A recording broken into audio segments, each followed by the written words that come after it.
Hey Metsies and welcome to UK Mets HQ. I'm going to try a new feature for the page. I don't know if this will work or not. I have no idea, but I'll give it a go anyway. Uh, Basically, I asked a question this morning. Basically what I said was, okay, Mets Twitter, let's hear it. What would you do right now if you were the Mets GM? So let's hear it and get your comments. And a lot of you commented. So let's see what we would be doing if we were Billy Epler right now. So we'll start off with Michael A. Steen. If I was Billy Epler, I would fire myself and seek a new profession. Fair enough, straight to the point. Trevor T says, focus on getting younger players who will be able to deal with the MLB rules in 2023. Hire a new pitching coach and get a closer. Now that's fair enough comment. I mean, it looks like our guys do struggle a lot with the pitch clock and stuff. The older guys, they ain't used to that. They've just played at their own pace for all these years. Now all of a sudden they're got to go. And at times I have noticed, or I think I've noticed anyway, that Scherzer has got a bit stretched and he's blown a wee bit earlier than he would normally in games. And maybe that's part of the reason why a lot of these guys early in the season weren't getting by 6 innings. But hey, who knows? New pitching coach, I would, think that's a definite good idea to maybe change things up a bit there. Usually the coaches get fired before the manager anyway, so if there is going to be a change, I can see either probably pitching coach rather than maybe both pitching and hitting. So let's see what happens. Mets Universe says, here's the first 4 ideas the front office need to implement, and he has just basically put Ronnie Mauricio in 4 and cards. So obviously Mets Universe, you want Ronnie up from the minors into the bigs. It's probably going to happen sooner rather than later now, especially if they decide to just mail in this season. I think it's still too early to mail in this season, but we will probably see Ronnie Mauricio. But I will say this, despite the success of some of the guys we have brought up this year, like Alvarez has had, it still hasn't affected our fortunes in many ways. Although the team is hitting better now, but the pitching, of course, which is obviously nothing to do with those guys, has completely fallen off the rails.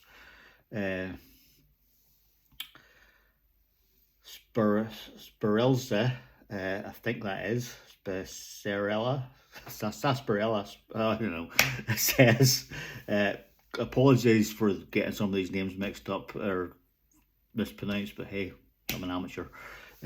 Calling up Ronnie, releasing Vogelbach, and giving the kids a majority of the playing time. Yeah, fair enough. Again, pretty similar to before, but the thing is, are we ready just to say mail in the season and that's set now? We're only still 4 games out in that there wild cards, so I can't see the front office basically blowing up the whole thing just yet.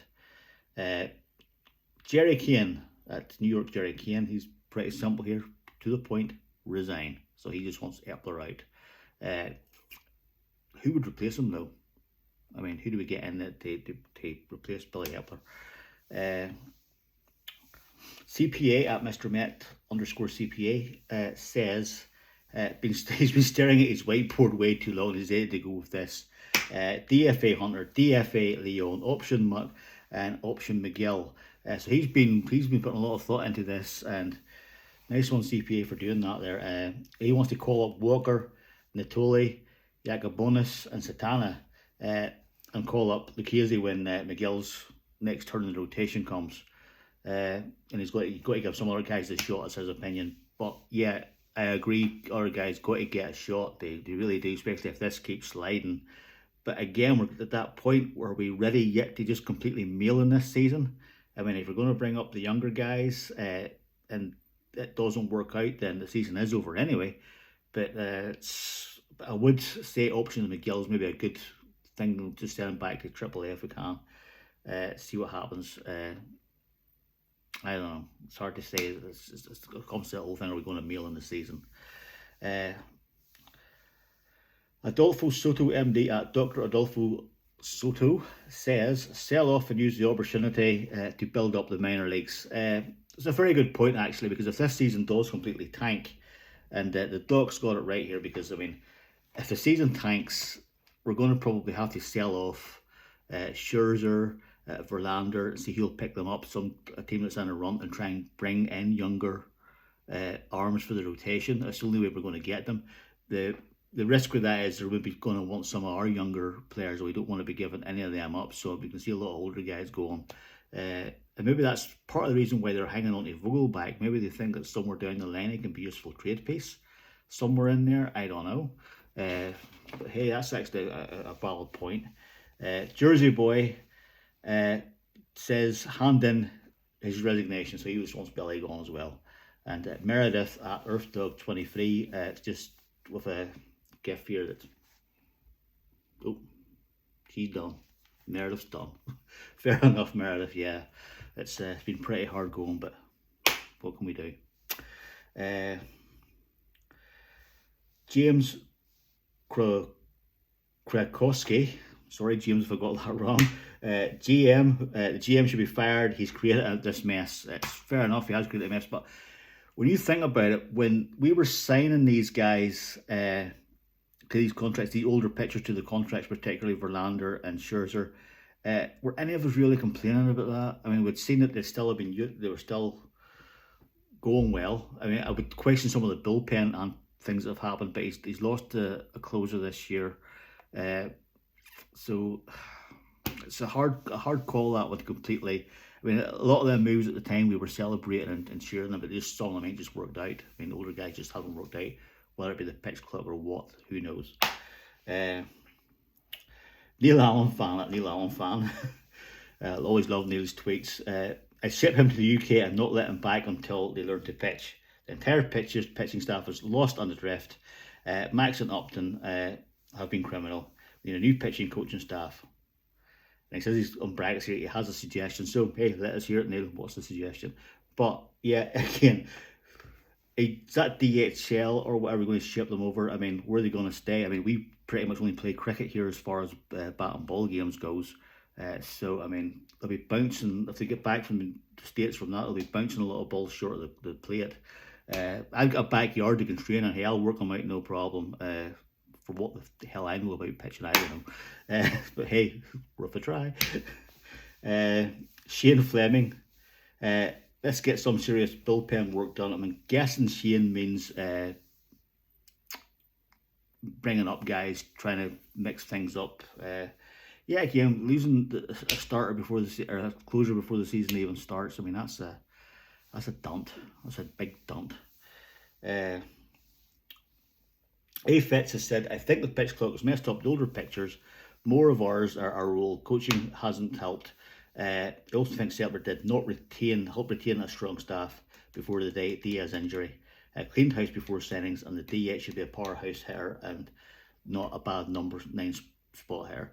We were absolutely correct about the DH thing there. I mean, obviously being a National League team, we grew up on pitchers hitting in the National League, and it just seems our DH, and which is a surprise because when the DH was first mooted, we thought the Mets would be one of the perfect teams for this because we had so many guys that could hit, especially in the outfield. We had Conforto, we had Nimmo, and so on, and just keeping them guys playing every day. We thought the DH would be a godsend for us, and quite frankly, it's probably been a disaster since it first was implemented, starting back even in the COVID season.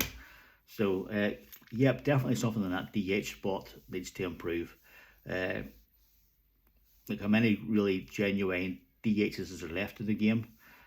So let's see.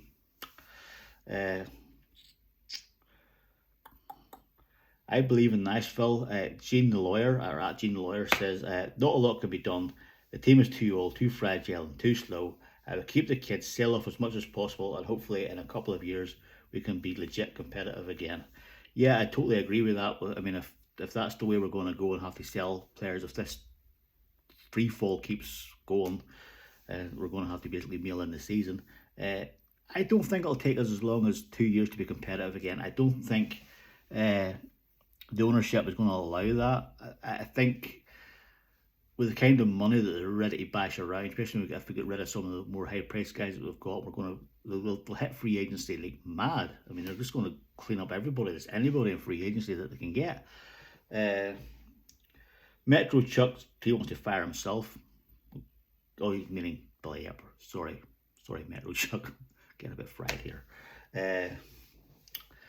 Mike at Mike / Pete says, stick to a batting order. I know it's probably more manager than GM, but they keep moving players up and down the order. No consistency. Players need to know who they're in front of and behind them being.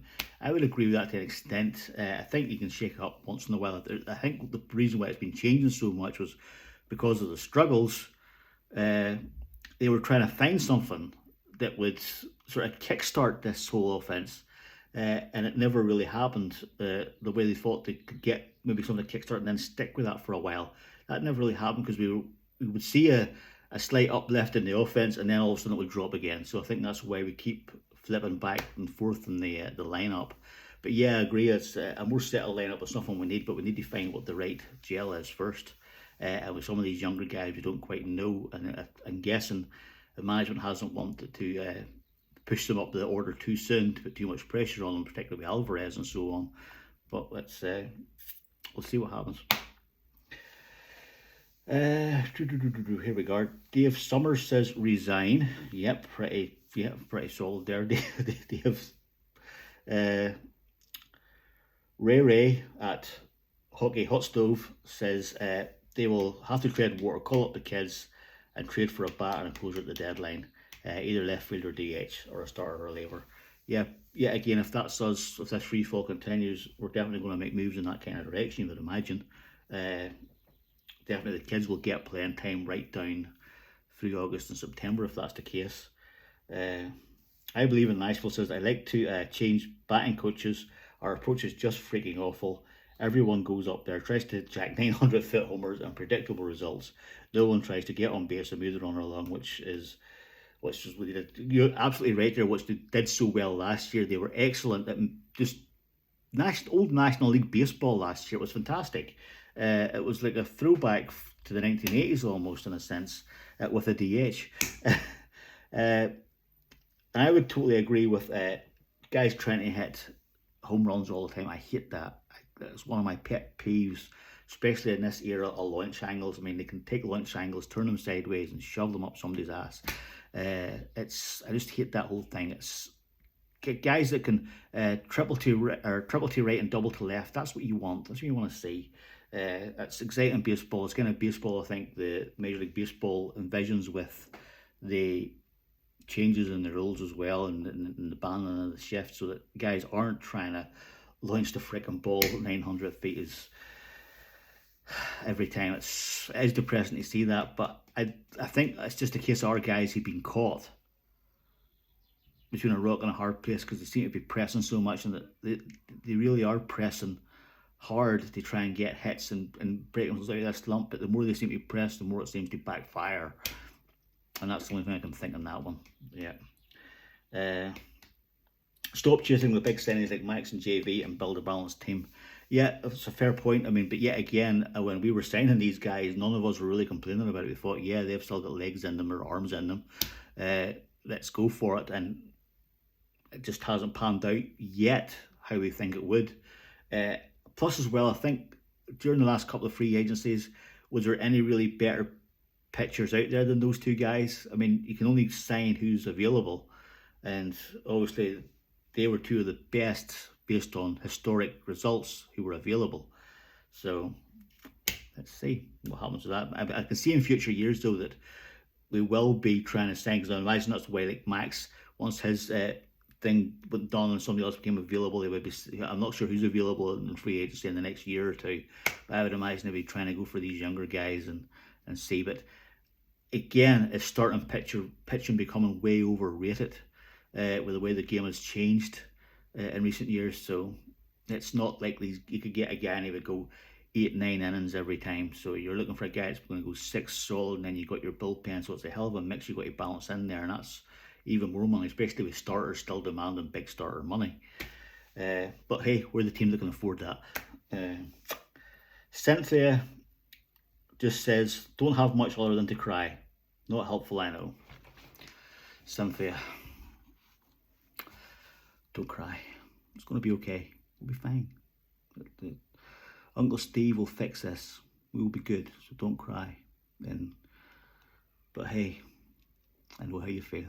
So that's it for the first edition of, I think I will call this the Shea Bridge. I don't know yet. Or it could be just a reiteration of Mets Across the Pod, who knows. So I hope you enjoy this. I will put it either on YouTube or here on Twitter. So in the meantime, let's hope we can get this one with Pittsburgh, which should be starting about now, and go from there, and hopefully maybe try and turn this around a bit. Wouldn't it be nice to win the next two in Pittsburgh, have a nice day off in the city, sweep the Yankees, and take on the Cardinals, take 2 from 3 from the Cardinals, hey, and everything's all right again. So, hey, let's go Mets, and